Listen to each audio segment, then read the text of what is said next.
In most Parshiot of the Torah,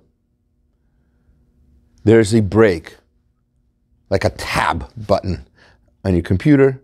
In the Torah scroll itself, there's a break between one subject and another. Famously, Parshat Vayetzei does not have a break, neither in the beginning nor at the end. And the rabbis want to explain why that is. Well, first of all, why is there a break? Now, the rabbis explain that Moshe Rabbeinu, when he was writing the Torah, needed time to pause and reflect on the different events that he'd written about, or different laws he'd written about, and the next topic. But in Parshat Vayetzei, explains Rav Chaim Shmulevitz, we don't want a break. The reason is because this Parsha introduces us to the very flowerings, the very beginnings of the Jewish people, as this is the Parsha where most of the Shvatim, most of the tribes are born.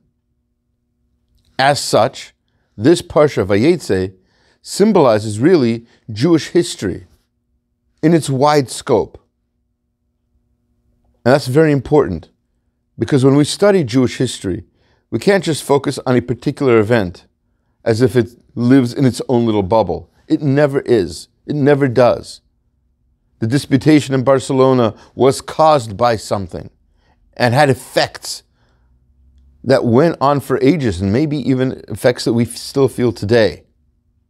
Besides its importance in studying Jewish history, it's also important to know that for our own history, whether nationally or personally, Hashem is always in our lives, and that's why we have to sometimes focus on the wide picture.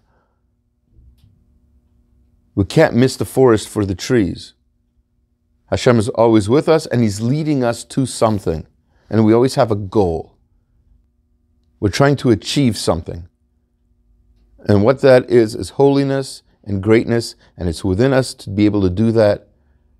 And as we strive further to do that, we need to study our history so that we don't repeat it, but also we have to study our history to realize and recognize that Hashem has always been with us, and Hashem will always continue to be with us.